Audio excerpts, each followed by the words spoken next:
What's up, y'all? We are back, episode 5 of the Washington Nationals Out of the Park Baseball 24 Rebuild Series, and we're here June 1st, 2025. The Nationals sit at 29 and 24.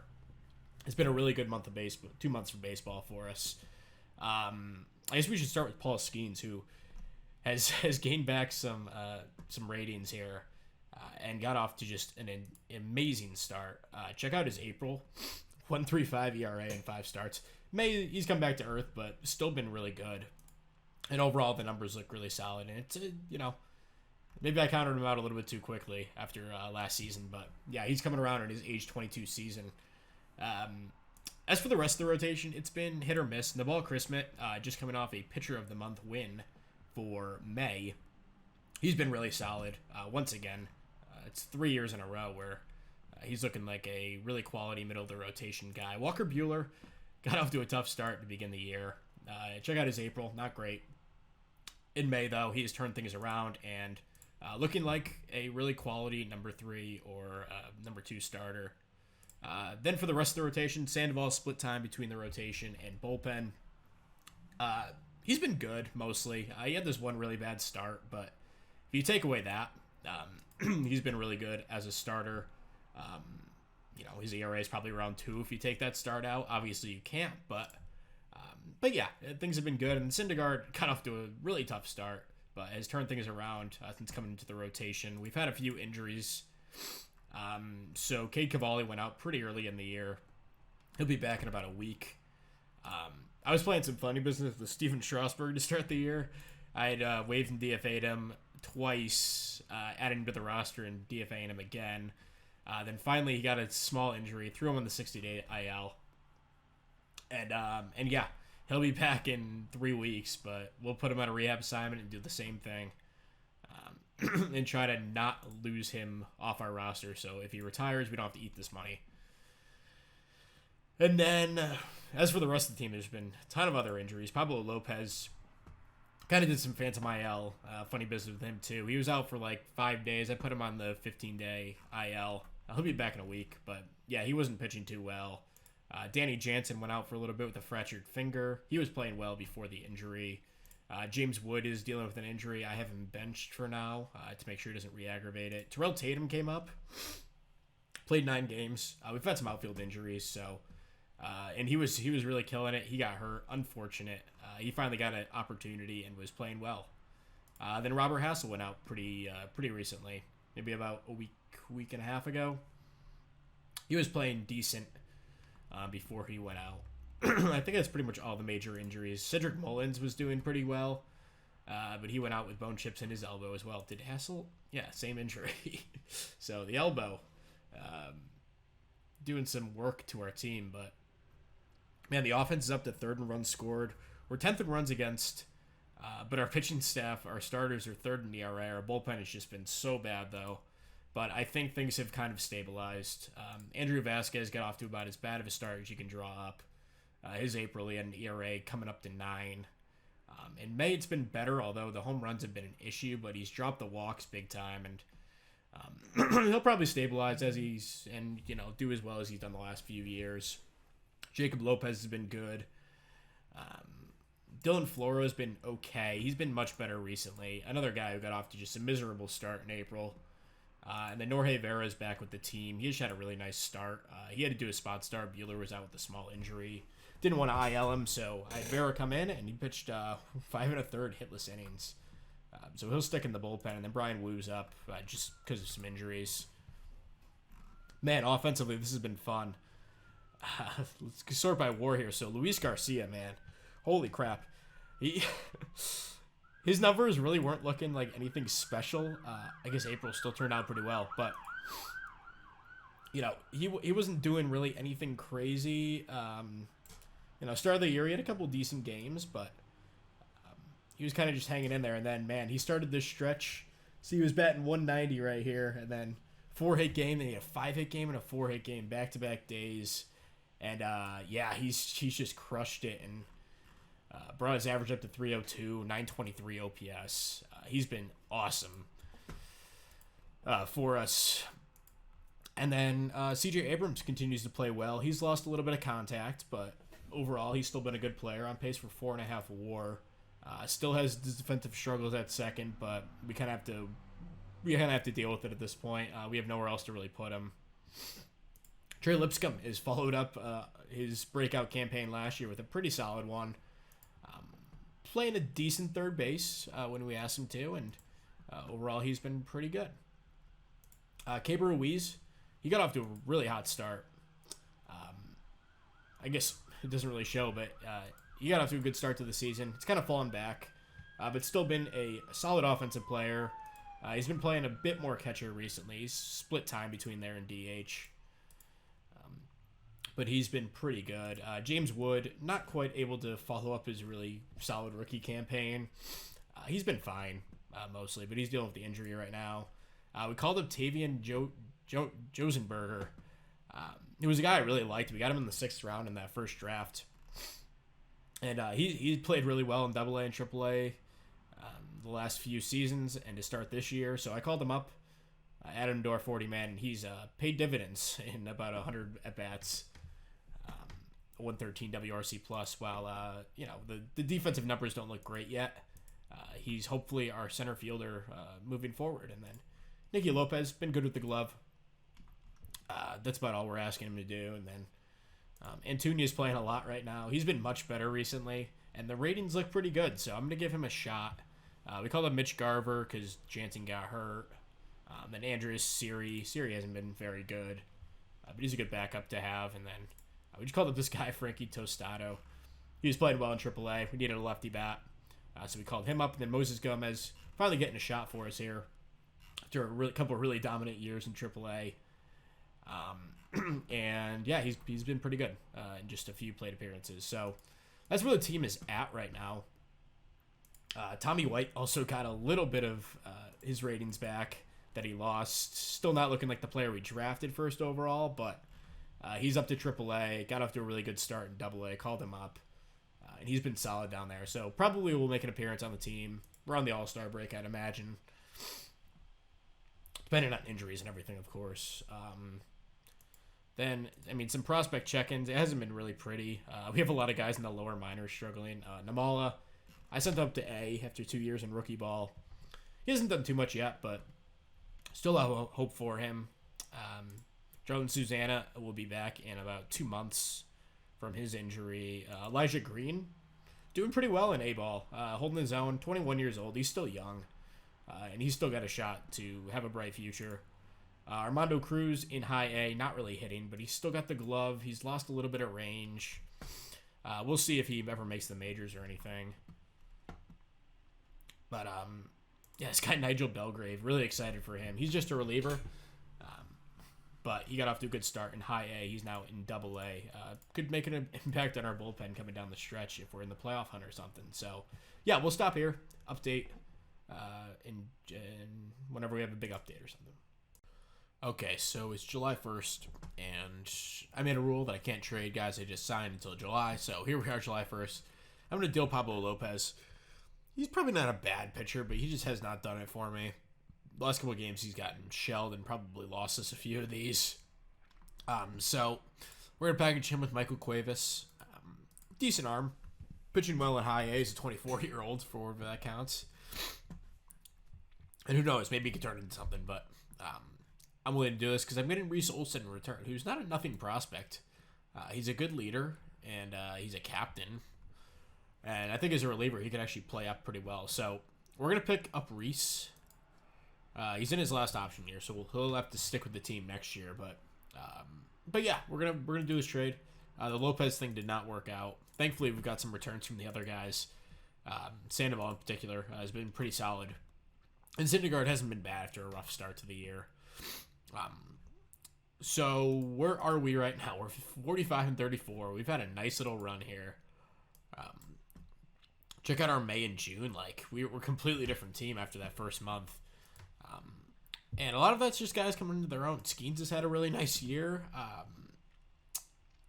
Yeah, he's just been really solid. He's dealing with a blister. He's gonna have to be pushed back a day in his next start. But Buehler's been really solid. Take away this last start. Chris Smith's been good, albeit not as good as he was to start the year. I think Cade Cavalli just came back too. And the bullpen is definitely stabilized, as I expected. Romano's been good. Yennier Cano's been good.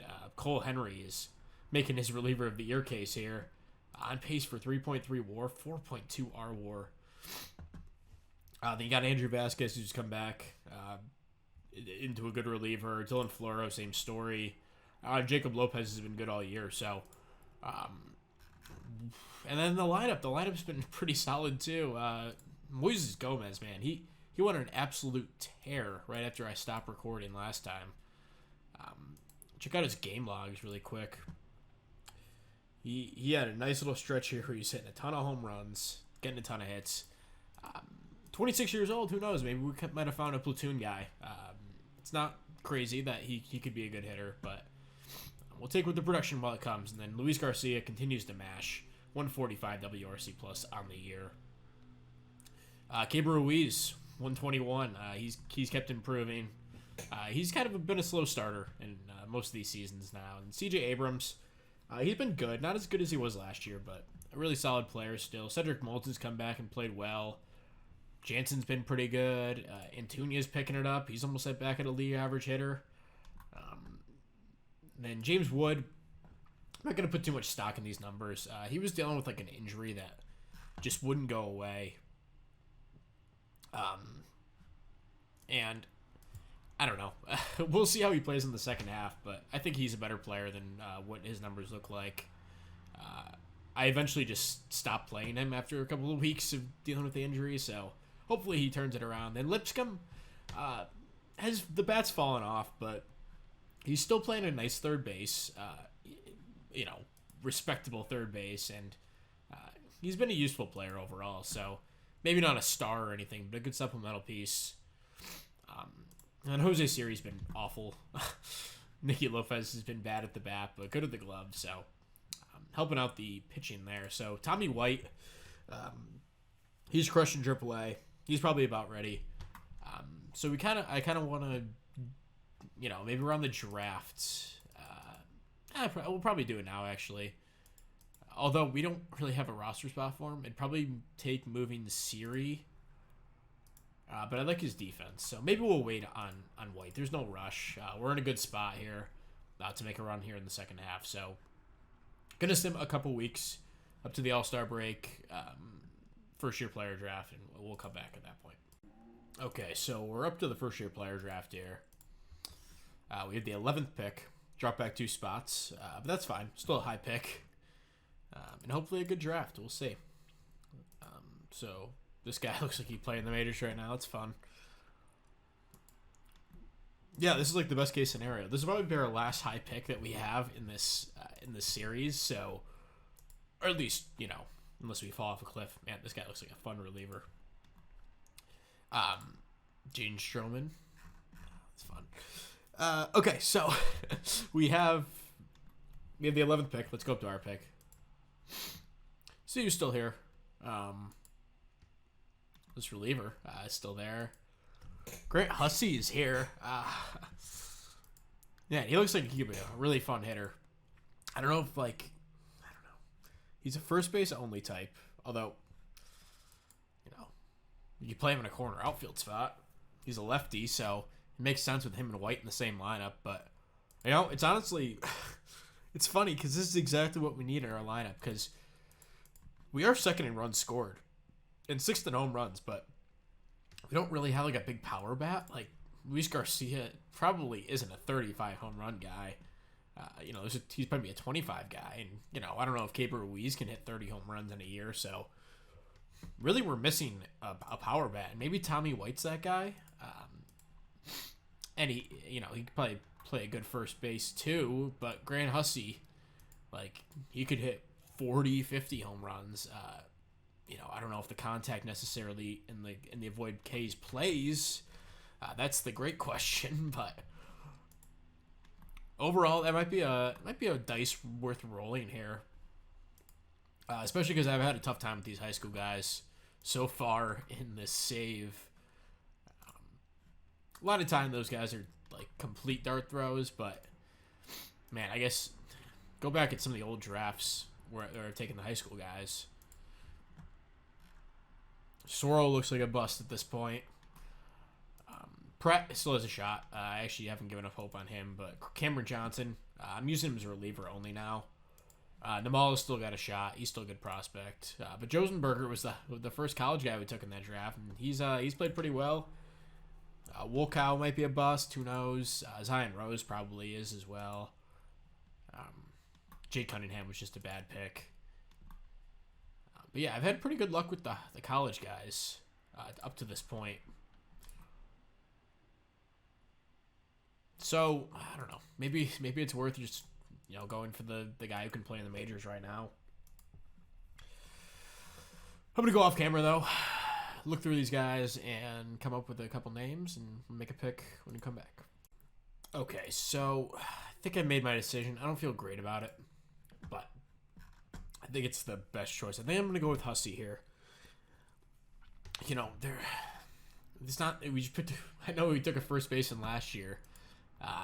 I guess he could play a corner outfield spot if we needed him to, but it's more about just getting the bat. So, if you look at my scout, he's been growing. This guy's been growing on him. As you can see, like the potential is increased, and a lot of these other guys, like that is not the case. Like Almeida, my scout has been lowering on him. So, just trajectory of my scout, I think Hussey is probably the best choice here. I'd like to take Almeida, and there's no pitchers that I really like. The only guy I like is old friend John Lash of the Minnesota Twins series, but he's only 89 to 91 with this fastball, so I don't know. I think I'm just going to go with Hussey here. Honestly, Justice DeYoung was a guy I really liked too, but I think Hussey has the higher floor and a pretty good ceiling with how our scout is, how he views him. So, way under slot as well, which saves us if we want to go after one of these guys that are a little more expensive in the second round. So, I'm going with Hussey. Might be a stupid choice, but we'll deal with that later, I guess. And now, there was really no one else really interesting. I wonder if Lash is still here. No, looks like he wound up going. So, yeah, the rest of this draft class is just it's not great. This guy's 7'2". I didn't mean to sort by that, but holy crap. 7'2", 200. What is the guy built like a twig? But yeah, I'll do the rest off camera. We'll come back with the results in just a sec. All right, so draft results. We took Hussey in the first round. Then we took, Guzman in the second round. I like his personality and a pretty good defensive catcher. The issue is he's 21 and hasn't developed any offense, but he was the best guy at that point. There wasn't a ton. And then we skipped to the fourth round because we lost our third round pick. And then we took this guy, Sebastian Norman, a high school guy with good work ethic and intelligence. Maybe could be a player in the future. And then we took Coy James in the fifth round. And then, things really went downhill. Carson Applegate was our, sixth round pick. This guy was interesting, Von Necker. I believe I took him. The name is familiar. I don't know what exactly save I had him in, but I'm gonna move him to be a hitter. So I see his hitting ratings are pretty good. He could probably play some third base, maybe some corner outfield. So he could be a dude for us. And yeah, that's pretty much it for the draft. The rest of it was just dart throws. So we'll sum up to the trade deadline, see what's going on, and update at that point. Really quick before we get to that, we have All-Star Game, and we can look at our selection. So we had Cole Henry making it. He's had a great season so far. Interestingly enough, Shohei Ohtani made it with the 6.63 ERA. I'm assuming it's because he's a good hitter, but even then, geez. Then we have Caper Ruiz. He's the starting catcher for the NL squad, and also Luis Garcia making his first All-Star team after a torrid first half. And that's about it. I guess the only snub we would probably have would be C.J. Abrams, but he's been good, not great. So I understand that. So anyway, we'll come back in a sec. Okay, I think this will be our last and probably only deal we're gonna make from here to the deadline. So it's July 28th. We're 58 and 43, in great spot to make the playoffs here. We're going to flip Joanne Adone, who was once a highly touted prospect for us, but the control has never come together, and it's just not really working out. So we're going to flip him for Raisel Iglesias, who has been one of the best relievers in baseball last few years for Atlanta. They're going to eat 85% of the last year on the deal, and yeah, we're going to pull the trigger on this. I'm not sure why they wanted to get rid of him that badly, but okay, so we have Strasburg back on the roster, but I was hoping he'd get hurt by now, but he's actually pitched kind of okay in mop-up duty. But I'm going to waive a DFA him yet again. Just going to keep sending him through the spin cycle of being on this team and being on waivers. So we'll add Iglesias back to onto the team, and I think he'll probably take over the closer's role. You know what? We'll put him as a setup man for now. Romano's done a good job as the closer. Hasn't had a ton of opportunities, but done well. Yeah, so we slotted Iglesias with Henry and Romano and the rest of this bullpen. We look like we're in pretty good shape. The rotations come together well, and there we go. I guess that's about it. We'll see him the next couple days. Tommy White is up with the team as well. He's had 33 plate appearances. Hasn't done a ton yet. Doesn't have a home run, but hopefully in this series against Toronto, he can get one before the deadline. We win 13-3. Nice victory there. Lipscomb, man. I put Antuña as our starting shortstop or starting third baseman. Put Lipscomb as more of a utility man, playing some corners, and he's been kind of crushing it since I moved him to the bench. So he's been a really useful player. 4 hits, 5 RBIs in this one. And yeah, Antuña has been awesome coming down the stretch. You know, you take away his rough first month or so, and he's been a really good hitter. You see, the first 2 months he was bad, and then June, July, he's been a totally different guy. So hopefully he can continue that into the last 2 months of the season. Sandoval, a good start, and I guess the one other thing to update on is the only other upgrade we would do to this team is at shortstop, but Alex Mooney is almost here. He's had a couple games in AAA and crushing it, so he doesn't quite have the range, but maybe he can gain that back. And even then, I think he's probably good enough to play some shortstop for us down the stretch. And I mean, Andrus has been good for what he's been, but he's a low upside guy, and we could probably get a little bit more out of that spot. Man, Moises Gomez has been so freaking good. But yeah, we'll stop the episode here and get into the hopefully playoffs next time we talk. Terrell Tate. Okay, yeah, I'm gonna end it here. We'll talk to you next time. Goodbye.